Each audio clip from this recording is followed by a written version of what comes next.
of historic documentaries been written. It just goes on and on and on. It's a really important part of our history in San Diego because it holds so much history and so many ghosties. And what makes something haunted? Unresolved deaths, destruction, sadness, unexpected situations come up. The Whaleys themselves are and were a very predominant family. They came from New York City. They came from a blacksmith family. They had a lot of money. Mr. Whaley himself wanted to invest, wanted to come here during the gold rush, and he wanted to move to San Diego. He was originally from New York, moved to San Francisco. There was a major earthquake, he needed to leave, and he came here. So as he was scouting out land, prior to all of this being San Diego, the Kumeyaay Indian were residing here. The Native Americans were here, we know this. It's part of our history all around the world. And over time, right, people kind of like push them out, unfortunate situations. So this was their burial ground. Now, as time evolved, they never really exhumed any of the bodies or artifacts. They just built on top of everything. They weren't that sophisticated, realizing that this could really be disruptive to situations. We know energy resides. So Mr. Whaley is here. He's scouting out the land. He really likes this area, and he stumbles upon an unfortunate situation. There was a gentleman by the name of Yankee Jim, and Yankee Jim was a little bit of a shady character in the neighborhood. He caused a lot of trouble. He was a little bit of a riffraff kind of guy, and this was the rough and tough part of our history. They were cowboys, they were gunslingers, they were drinkers, there was women of the night. There was a lot of debacle going on. So Yankee Jim and two of his buddies decided they were going to borrow a boat. The San Diego River used to run all the way through here, and this was a great source for food and for water, transportation. As they got caught borrowing this boat, his buddies said, yes, we admit we are going to steal the boat. So they were punished for a year in jail. The gentleman himself decided that he wanted to maybe not be so truthful and told them, I was just going to borrow it, I promised, and I was going to bring it right back. Well, because he lied, he already had a dark history, his penalty was death. And by death, they would hang you. That was just how they did it. There was no court, there was no one to really decide your destiny. It was just you're a good guy or a bad guy. Yankee Jim stood about 6'4", which was a very tall gentleman for that time period. And in order for him to have a proper hanging, they had to build a contraption to hang him. So they borrowed a giant, kind of like the back of like a horse and buggy. They wheeled it here to this property. They built this contraption and they hung him. However, they didn't do the proper measurements, and when they pushed underneath him, his feet touched the ground. He did not snap his neck, so he just sat there and he dangled for, they say, about an hour, and he ended up just being suffocated. Now, as this was happening, Mr. Whaley was here scouting, witnessed this, and still decided, I still want to build my house on this property. So it took him 2 years to build this house. This was the first house in California to be a 2-story brick house.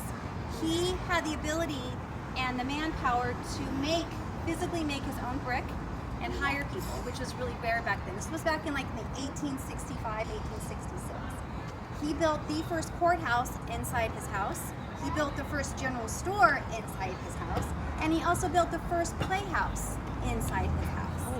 He was all about in everyone's business. He wanted to know everything about everybody. This little building used to be a brothel. So if those who don't know what a brothel is, it's women entertaining men. There's a little bar inside of there, and it's really convenient for Mr. Whaley to keep a thumb on people because the courthouse, right? So he played things, there's a lot of situations happening. And Mr. Whaley and his wife Anna ended up having 6 kids. 2 of them died very, very young in the house of scarlet fever, which was not uncommon back then. He had 2 daughters that were about a year and a half apart. In their 20s, 21, 22 years old, one daughter married their first cousin, which again is not uncommon. And the second ended up marrying who she thought was the love of her life, very wealthy gentleman on paper. But on their wedding night, once the papers were signed, he ended up taking all of her dowry. So she had to come home with her tail between her legs and humiliated and come back to this house. So the society basically shunned her because they had so much money, they figured she could do whatever she wants to do. She was so heartbroken that she went inside the house, took Mr. Whaley's gun, came into this building here, which was her outhouse, and shot herself. Mr. Whaley heard the shot, comes running out, picks her up, and carries her into the house where she bled to death in their foyer. Now, Now the house used to be open pre-COVID like everything, and you could do tours 7 days a week. It's really interesting, it's really creepy and beautiful and sad at the same time. All of their personal items are in there, their clothes, their shoes, their dishes, their toys. They had a dog, people hear their dog running up and down the stairs or a pitter-patter. Lots of apparitions, lots of energy in that house. It's really stifling and really stuffy. Some people bought it and they're remodeling it. We're not sure what's gonna happen, but they're gonna reopen it up in October. So if you're back or you're here and you're local, take a step. I'm dying to see, no pun intended, how it's going to turn out. Now, in conjunction to all of these interesting stories and histories, UC San Diego came to do an excavation right in this area behind here, and they dug up all kinds of artifacts in the Kumeyaay Indian, and they donated them to our local museum. So, Mr. Whaley always claimed that he would hear heavy footsteps up and down the stairs, what sounded like big boots, and we think it's probably Yankee Jim because he was unsettled. A lot of people that work here hear children laughing. We think obviously it's because it's the younger children that have died and passed on. Every single member of their family has passed away in this house. Unfortunately, or ironically, none of them are buried here.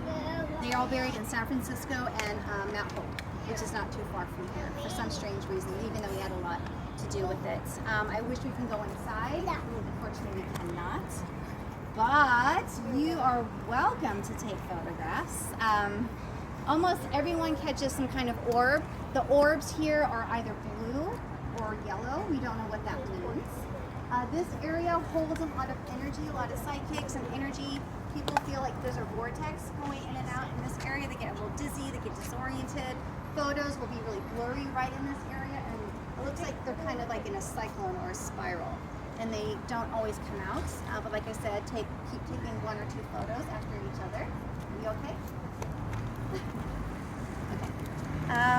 Feel free to walk around.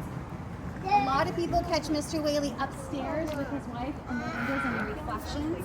So you may not catch it right off the bat, but keep taking photos and keep looking. Keep your flash on, like I said.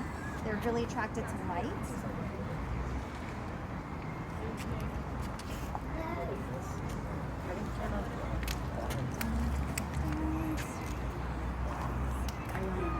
Yellow and blue?